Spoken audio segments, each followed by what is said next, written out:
Alors aujourd'hui, nous allons parler du consensus légal, qui est une question extrêmement complexe.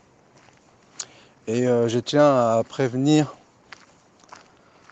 en prologue que j'ai très peu étudié le fiqh. Et pour une question aussi complexe, au minimum, il faut le réviser, ne serait-ce que les grandes lignes, ce que je n'ai pas fait depuis un certain nombre d'années. Et l'autre handicap est que j'ai une faible expérience dans les matières annexes ou les matières outils telles que usul el-fiqh, et je suis très peu versé dans la langue arabe, notamment dans la rhétorique. Donc ce sont en principe des handicaps et des lacunes, et je tenais à le préciser avant d'entrer dans une démonstration qui touche à un sujet aussi fondamental et aussi complexe. Donc il est encore temps pour les sceptiques d'éteindre la vidéo. Je leur laisse un ultimatum de 3 secondes. Je dis donc, concernant la question qui touche à la révolte contre les gouverneurs en place, pour une raison ou pour une autre, et le consensus revendiqué qui reposerait sur des témoignages de savants post-compagnons, et que ce qui rend ces témoignages-là contestables, c'est que selon une opinion, seul le consensus des compagnons vaut et fait autorité, et au-delà de cela, eh bien, il n'est pas légitime de revendiquer, ou en tout cas, il ne fait pas autant autorité, pour être précis, pour donner de la marge aux détenteurs de cette opinion. Il ne fait pas autant d'autorité que le consensus des compagnons.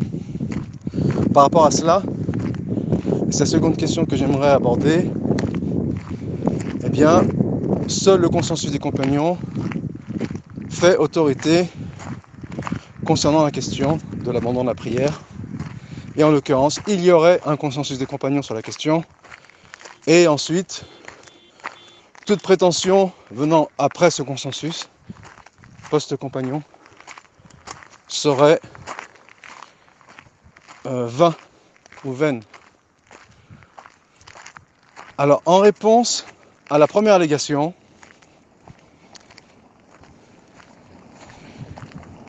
il faut savoir que cette prétention selon laquelle seuls les compagnons font autorité en matière de consensus, étant donné que le consensus est une source légale de la législation, cette opinion est imputée effectivement à Ibn Hazm. Elle aurait été validée dans les faits par Ibn Taymiyyah, dans les commentaires d'Ibn Taymiyyah au texte d'Ibn Hazm sur l'Ijma'. En réalité, les choses sont un peu plus complexes. Déjà, il y a une nuance entre l'opinion d'Ibn Taymiyyah et d'Ibn Hazm. Celle d'Ibn Taymiyyah est beaucoup plus pondérée, beaucoup plus lucide, beaucoup plus modérée. Et cela se voit bien sûr dans leurs credos respectifs, étant donné, puisque la contestation de l'ijma', le consensus, a des répercussions sur l'établissement du credo, comme nous allons le démontrer. Et donc, en regard des credos respectifs d'Ibn Taymiyyah et d'Ibn Hazm, on se rend compte qu'Ibn Taymiyyah ne déroge pas à l'orthodoxie d'un pouce, à l'inverse d'Ibn Hazm, qui, comme le souligne Ibn Abd al-Hadi, est un Jahmi Jald dans le domaine de credo et qui renie les noms et attributs divins. Ça, c'est un premier constat. Le second constat, c'est qu'Ibn Taymiyyah, il dit que nombreux sont les légistes qui revendiquent des consensus, alors que dans les faits, il est très peu probable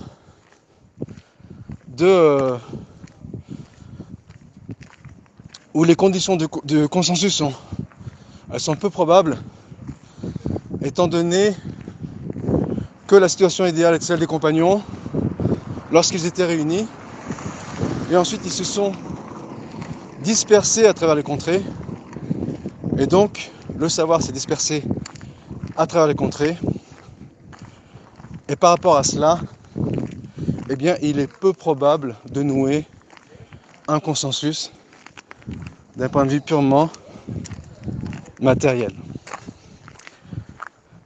Alors, je ne vais pas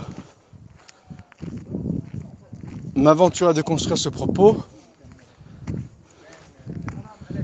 Peut-être que je le ferai à l'avenir, mais j'aimerais apporter plusieurs éléments qui pourraient constituer éventuellement, et même peut-être forcément, ou inévitablement, des éléments de réponse autour de cette allégation, ou au minimum lui apporter plus de clarté, puisqu'elle est problématique.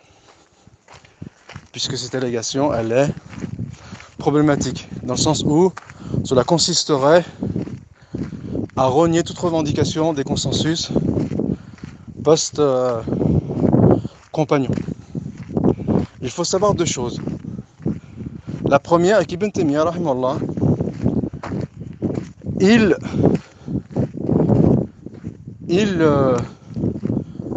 s'oppose au consensus artificiel mis en place par les légistes post-traumatiques, et c'est-à-dire lors de la phase avancée de décadence, donc après l'âge d'or islamique, la production intellectuelle, elle a augmenté quantitativement, mais elle a perdu en qualité. Et ensuite, après les croisades et un peu plus tard les invasions mongoles, eh bien les légistes et on va dire les sciences en général, les sciences islamiques, elles se sont recroquevillées dans un immobilisme, et les matières outils aidants, comme la logique formelle, eh bien, ce sont des matières qui se sont formalisées et qui ont insisté sur la dimension quantitative et matérielle du savoir, en ayant perdu, bien sûr, sa teneur qualitative qui émane directement de la révélation. Ça, c'est le premier point que je voulais souligner. Le second point, c'est que cette vision que seul le consensus des compagnons fait autorité, eh bien, elle est purement théorique.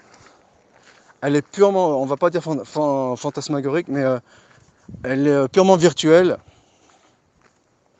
puisque mise en avant par des légistes tardifs qui eux-mêmes baignaient dans la décadence et dans la dégénérescence intellectuelle causée par le déséquilibre entre la force émotionnelle et la force intellectuelle de l'homme, j'en ai déjà parlé. Eh bien, ces légistes-là, en vue de défendre éventuellement leurs avis, le terme convenu est juridique. Personnellement, j'émets une réserve sur le terme juridique. Leurs avis, on va dire religieux ou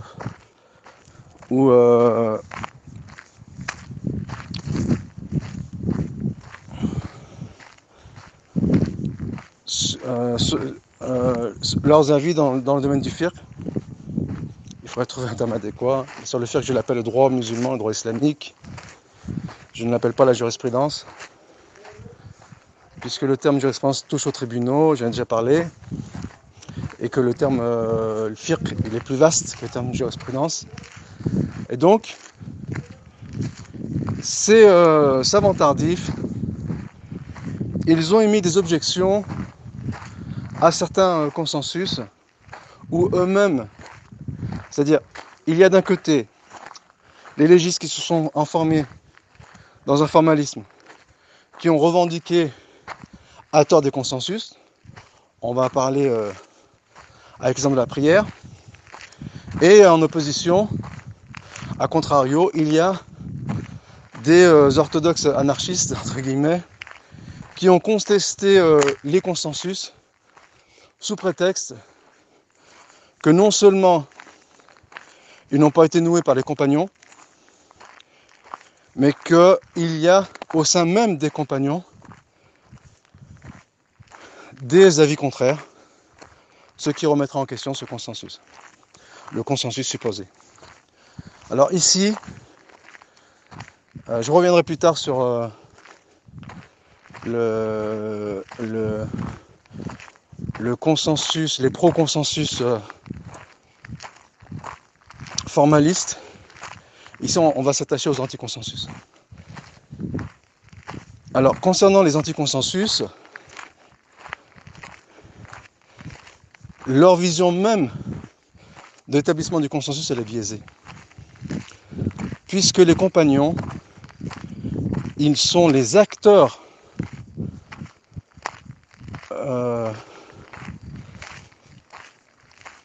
des épisodes de la révélation, de la prophétie qui ont jonché la période prophétique, et ils étaient en interaction avec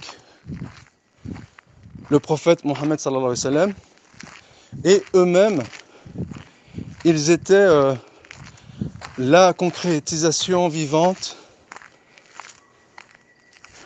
et la mise en pratique de certains éléments de la révélation qui les concernaient en premier lieu.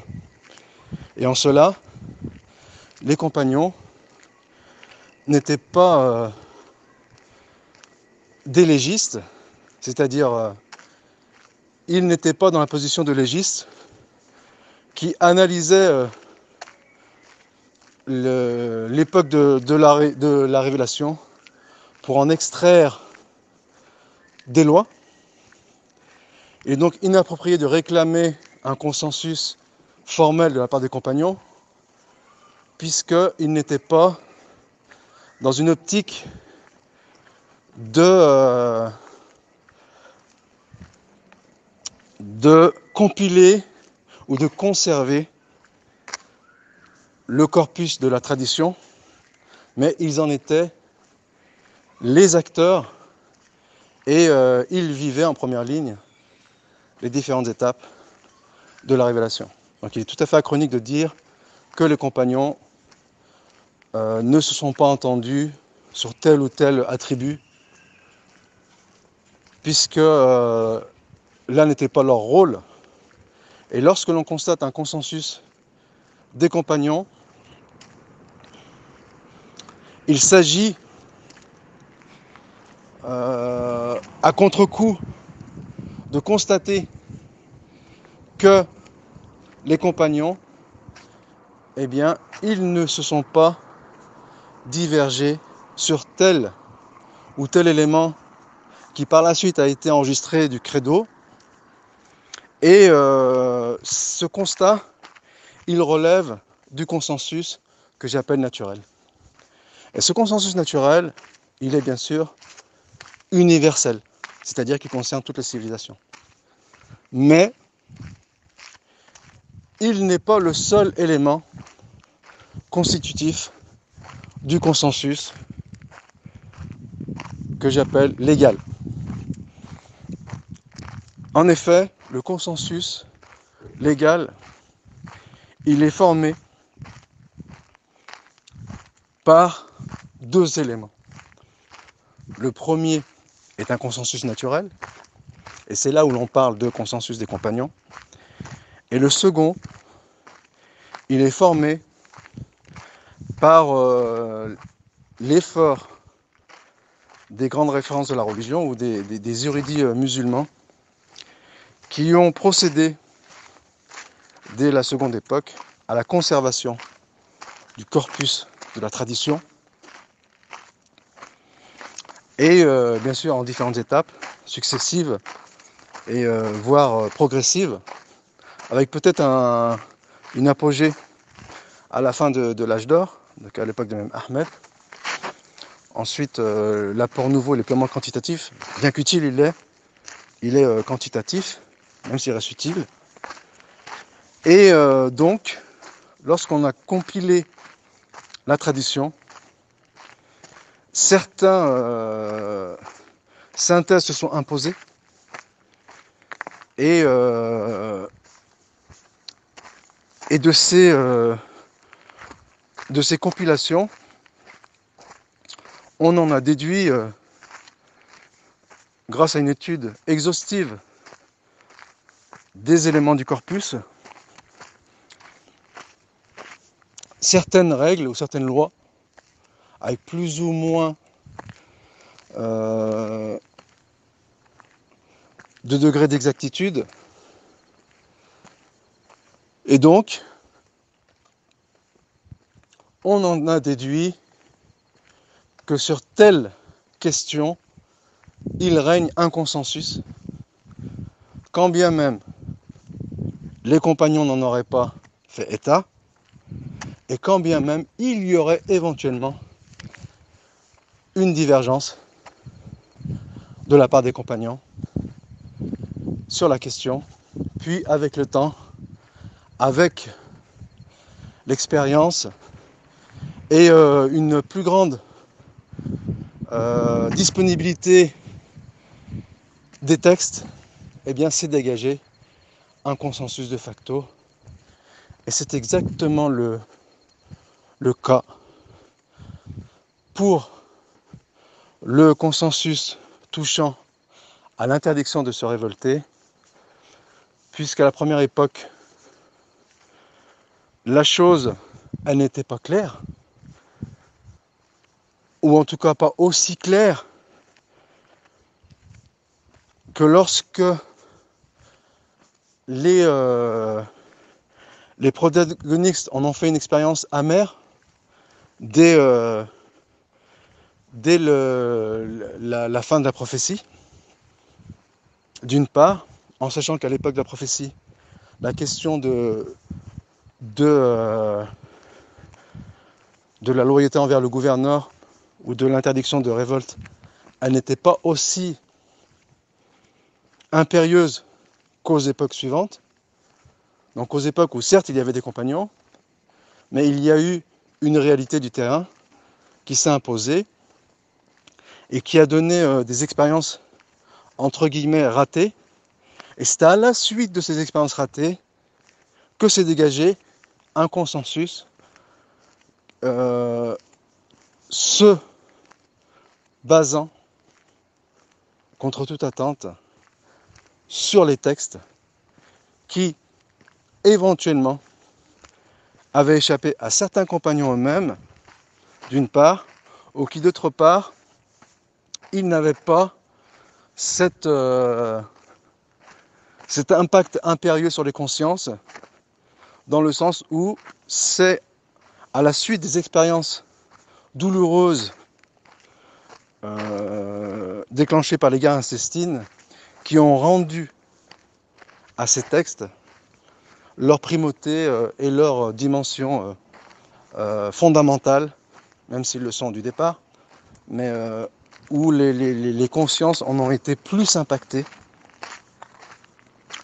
Et c'est la raison pour laquelle ce consensus-là, qui s'est dégagé à la suite d'expériences douloureuses, il est plus éloquent qu'un consensus naturel qui se serait dégagé par l'absence, et ça je vais en parler concernant la prière, par l'absence de nécessité. Lorsqu'il y a une situation où la nécessité n'est pas impérieuse, eh bien on sera forcément confronté à des silences.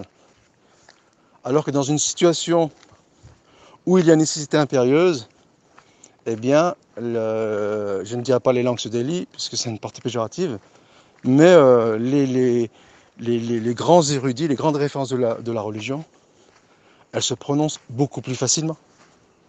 Et ce sera le cas pour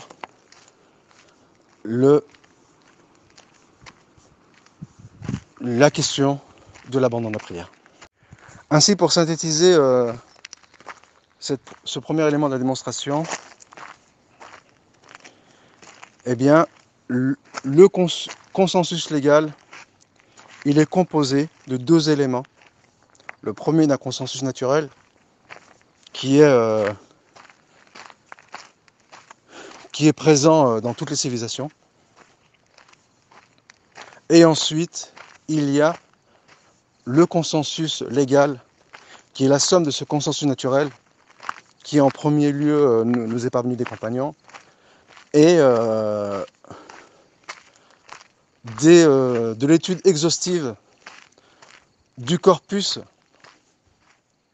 de la tradition qui s'est mis en place sur une période de 200 ans, donc pendant tout l'âge d'or islamique, et qui est une particularité de la nation musulmane. C'est-à-dire que dans les autres civilisations, on trouvera bien sûr des consensus naturels, j'en ai déjà parlé, mais on trouvera éventuellement des bribes de ce consensus légal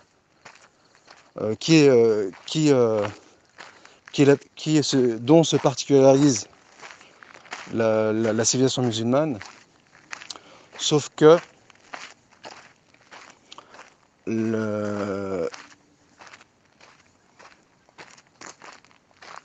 l'organisation de ce consensus légal et son développement et son extension à tous les éléments du credo musulman, eh bien, il est propre à la nation musulmane. Et comme je l'ai expliqué par le passé, pour une double raison, une religion qui est cosmique ou ontologique ou universelle, et qui est ce consensus naturel anthropologique, et pour une autre raison, qui est spirituelle, céleste, et qui est que Dieu a promis, le Seigneur Tout-Puissant a promis, que cette religion, ou que les membres de cette religion, eh bien, ils n'allaient pas s'entendre à l'erreur.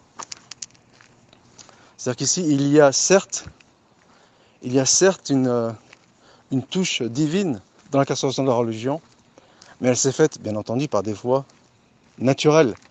Et la première voie naturelle par laquelle elle s'est faite, c'est ce consensus naturel. La seconde voie naturelle par laquelle elle s'est faite, elle s'est produite par la grâce du Tout-Puissant, c'est le consensus légal, étant le fruit d'une compilation et d'une conservation exhaustive des textes de la tradition, bien sûr, en plus de, on va dire des textes canoniques de la tradition, en plus bien sûr de la conservation du Coran, puisque a fortiori, je n'en parlerai pas ici. J'ai déjà parlé par le passé. Et donc, remettre en question l'un des deux éléments du consensus légal, c'est extirper de la nation musulmane cet élément universel par lequel il se caractérise et qui lui octroie cette dimension universelle et unique dans l'histoire de l'humanité. Donc les enjeux ne sont pas moindres, et il y a d'autres enjeux que je vais exposer ici. Et je dis donc qu'il y a deux autres formes de consensus. Il y a un consensus que j'appelle aléatoire, qui éventuellement est greffé au consensus légal, et un consensus qui est artificiel. Et pour revenir à cette critique de l'immobilisme ambiant, lorsqu'Ibn Taymiyyah il critique le consensus, il touche en premier lieu au consensus artificiel qui a été mis en place au sein même des écoles et qui sont enfermées dans un immobilisme post-traumatique et qui ont veillé à défendre l'avis dominant de leur école en opposition aux autres écoles, ce qu'ils ont enfermé dans des... mais ce sont des réflexes qui sont purement décadents, dans des polémiques interminables avec les autres écoles et qui ont un terroir qui est purement... Ces polémiques, elles ont un terroir qui est purement quantitatif, ou en tout cas dans lequel la dimension quantitative elle prime sur la dimension qualitative et la morale et le scrupule, sans remettre bien sûr en question les intentions des grandes références de la religion. Je parle d'un mouvement qui est global et qui touche avant tout à ce qu'on appelle à notre époque l'inconscient collectif. Donc il est éventuellement inconscient. Et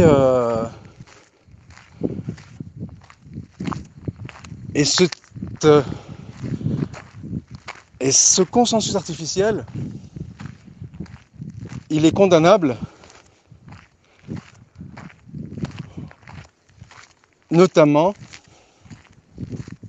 lorsqu'il a pour prétention de mettre en place des credos qui s'opposent à la révélation et à la raison saine, tel que ce fut le cas chez les chrétiens qui ont mis en place le credo de la Trinité en instaurant et instituant des consensus qui sont purement artificiels. Et lorsque l'on conteste le consensus de façon générale, eh bien il est erroné de se baser sur le consensus artificiel des chrétiens, ce prétexte qu'il est faux et erroné, étant donné que le consensus artificiel n'est qu'une forme de consensus parmi tant d'autres, et ce n'est pas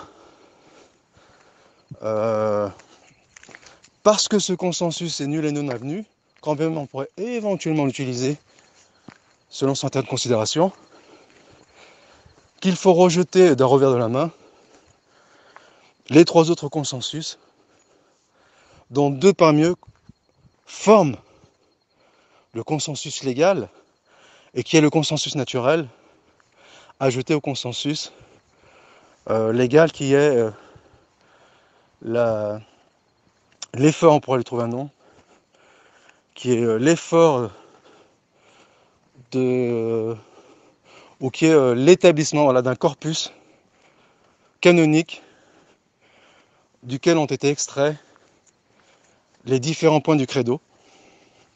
Et c'est la raison pour laquelle, notamment lorsque le Bukhari, il dit « J'ai rencontré 1000 savants », il n'a pas dit « J'ai rencontré 1000 compagnons », il dit « J'ai rencontré 1000 savants, tous s'entendent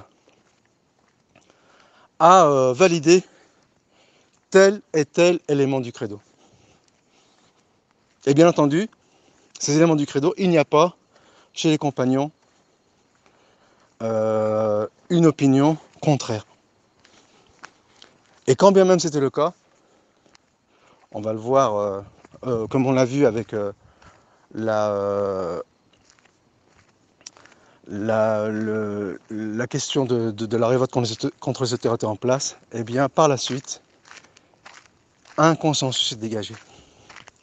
Et c'est la raison pour laquelle il est complètement anachronique de mettre en avant, par exemple dans le domaine de la question, dans le domaine de la révolte contre les autorités en place, la pratique des compagnons, de certains compagnons, post-révélation, il faut le préciser, pour remettre en question ce consensus, étant donné que ce consensus il s'est imposé par la suite. À l'époque, comme le souligne Ibn Hajar al-Asqalani, à l'époque de Omar ibn Abdelaziz, donc après Finat ibn al-Ash'ath, et mettre en avant la pratique de certains compagnons pour contester ce consensus, cela dénote au minimum un manque de maîtrise des éléments constitutifs du consensus, le consensus n'est pas formé uniquement de sa dimension naturelle anthropologique, et puis il faut y ajouter cette dimension de la compilation du corpus de la tradition qui a formé le droit canonique et qui est post-compagnon. Et remettre en question le consensus ou la validité du consensus sous prétexte qu'il n'y a pas eu l'aval collectif ou consensuel des compagnons, eh bien c'est remettre en question des pans entiers des éléments de la religion, et pour beaucoup d'entre eux qui sont issus des credos, et bien sûr on ouvre la porte à l'hérésie, donc c'est du pain béni entre guillemets bien sûr, pour le chiisme, pour le mu'tazilisme, et par voie de conséquence pour l'achaïsme, puisque l'achaïsme elle est le pendant du mu'tazilisme, et par voie de conséquence pour le progressisme, et bien entendu pour l'orientalisme belliqueux. Et à la limite, je dirais, même pour l'orientalisme scientifique, objectif, eh bien, c'est du pain béni que de contester le consensus sous prétexte qu'il n'a pas été validé par l'ensemble des compagnons, même si éventuellement ma dernière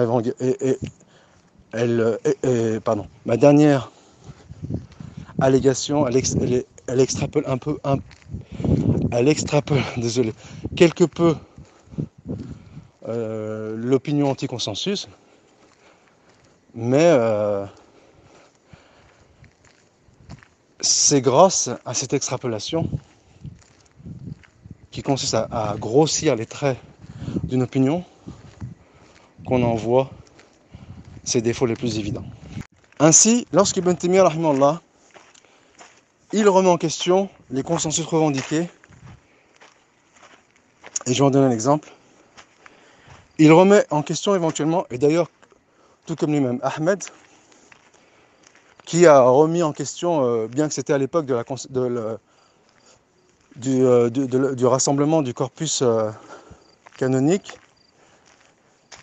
déjà, on va dire déjà à l'époque de même Ahmed, avant ou pré-décadence, il remettait en question la viabilité de certains consensus. Eh bien, cela s'applique, pour ce qui est d'Ibn Taymiyyah, à deux formes de consensus, et pour ce qui est d'Imam Ahmed, à une forme de consensus, puisque c'est pré-décadence. Donc pour les formes de consensus post-décadence, venant de légiste tardif, eh bien, il y a de la part d'Ibn Taymiyyah la volonté de déconstruire les consensus artificiels intra-école, c'est-à-dire qui ont pour volonté, ne serait-ce qu'inconsciente, de mettre en avant les opinions qui sont intérieures à l'école. Et bien sûr, ce consensus-là, il est nul et non avenu. Et je vais en donner un exemple contemporain. Et l'autre forme de consensus qui est éventuellement mise en question par Ibn Taymiyyah, et bien sûr il faudra approfondir la chose, je ne suis pas spécialisé dans la chose, ce sont les consensus qui sont aléatoires. C'est-à-dire que, sous prétexte qu'on ne connaît pas ce qu'on appelle l'ijma sukuti, mais aussi d'autres considérations, sous prétexte que notre étude exhaustive d'un point du credo, eh bien, elle n'englobe pas toutes les voies possibles, eh bien, on en a fondé, c'est parce qu'on ne connaît pas d'opinions divergentes ou d'opposition, on en a fondé, on en a déduit qu'il régnait un consensus sur la chose. Alors, est-ce que cet élément-là fait partie du consensus légal? Le fait qu'il se soit greffé, ça c'est une chose, c'est-à-dire que déontologiquement ou ontologiquement, le consensus aléatoire, il s'est greffé au consensus légal, puisqu'il est difficile de faire une distinction entre eux. Mais de deux choses l'une. La première, cela ne justifie pas de remettre en question le consensus légal. Il faut simplement séparer le bon grain de l'ivraie. Et la seconde, c'est que ce consensus aléatoire, à défaut d'avoir une fiabilité de 100%, voire de 99%, comme c'est éventuellement le cas dans les consensus légaux, eh bien, il exprime la forte probabilité. En sachant que la forte probabilité, il est tenu compte dans la religion. C'est-à-dire que là où la forte probabilité est exclue, c'est pour constituer les éléments du credo.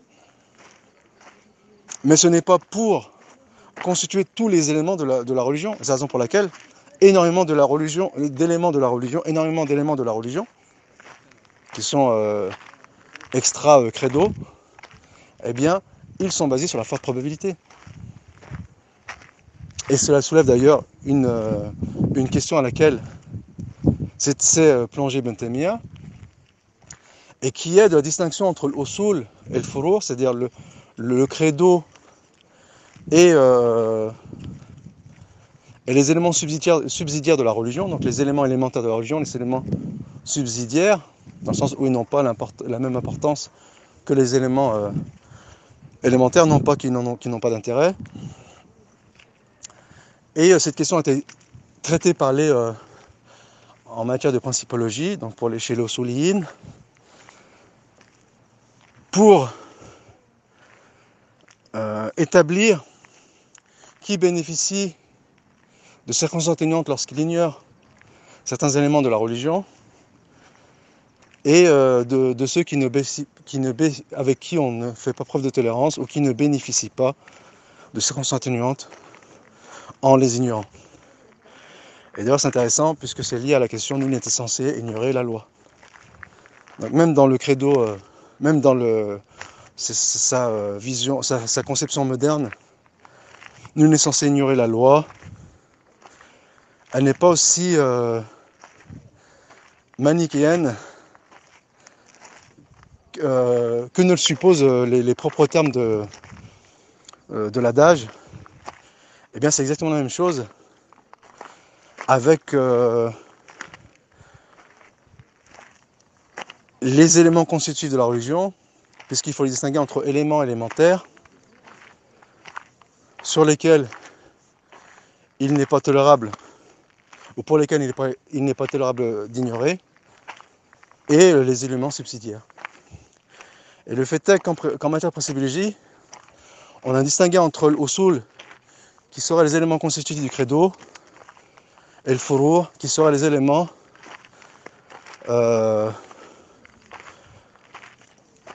qui seraient liés aux questions du fiqh. Ibn Taymiyyah il remet en question cette classification en disant qu'il y a des éléments du credo qui ne sont pas établis de façon formelle et qui relèvent des questions subsidiaires, même si elles sont liées au domaine du credo, et éventuellement sur lesquelles règne une divergence, et il règne des questions du fiqh qui ont valeur d'éléments fondamentaux que nul n'est censé ignorer, et en cela il est faux, il est approximatif de réduire cette classification avec la dichotomie credo-fiqh, alors qu'en réalité il est plus sain, il est plus pertinent d'opérer à la distinction entre les questions qui sont claires et les questions qui sont moins claires. Et donc avec le fameux adage en arabe, فَالْأُصُولُ كُلُّ جَلِيٌّ مِنَ الْمَسَائِلِ وَالْفُرُوعُ كُلُّ جَلِيٌّ مِنَ الْمَسَائِلِ. Et en cela, il y a des questions du credo qui non seulement elles ne sont pas constitutives du credo, ce sont des questions annexes, mais qu'en plus de cela, le degré de certitude, eh bien, il n'atteint pas le même degré de certitude que les éléments du credo constitutifs. Et en cela, si on va dire que le credo s'est constitué de deux grands ensembles, un soubassement de base qui est le consensus légal, sur lequel il règne une fiabilité à 100% ou voire à 99%, il n'y a pas de distinction pour certains de ces éléments, et un second ensemble et qui offre une marge d'erreur, c'est le consensus aléatoire, et qui, quand bien même n'atteindrait pas les 100%, mais il est, dans le meilleur des cas, il atteint la forte probabilité, donc 75%, et dans le pire des cas, il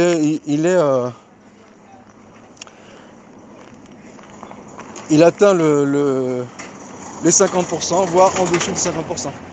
Dans le cas éventuellement, surtout lorsqu'il atteint en dessous des 50%, il est à rejeter. Et c'est ce consensus qui est remis en question par Ibn Taymiyyah et éventuellement Ahmed. C'est-à-dire que lorsque l'on suppose un consensus sur une question sur laquelle il y a un degré de fiabilité, même de 70%, on va dire même en dessous de 50%. Alors, c'est plus facile de dire qu'en dessous de 50%. Eh bien, non seulement en prétendant le contraire, c'est-à-dire en prétendant que ce consensus-là il fait partie de l'ensemble du consensus légal, non seulement on lui octroie un statut de validité, de fiabilité à 100%, mais en plus, on exclut et on évacue toute opinion contraire qui existe, et là, bien sûr, cela devient problématique. Donc ce qui est problématique, c'est d'accorder à ce consensus une fiabilité à 100%, alors que ce n'est pas le cas. Il vacille entre faible probabilité et forte probabilité. Donc pour faible probabilité, ça pose pas de problème, on l'évacue. Et pour forte probabilité, on le garde. Mais malgré tout, malgré le fait qu'on le garde, il y a une autre problématique qui est de rejeter l'opinion contraire. Et c'est en cela que le consensus aléatoire, il est problématique Un, parce qu'il ne fait pas partie du consensus légal sur lequel il est interdit de se tromper. Et en sachant que bien sûr la marge entre le consensus légal et le consensus aléatoire elle est extrêmement poreuse. Et deux, cela consisterait à rejeter l'opinion contraire, ce qui est bien sûr problématique pour ce qui est de rassembler les éléments constitutifs du corpus canonique islamique.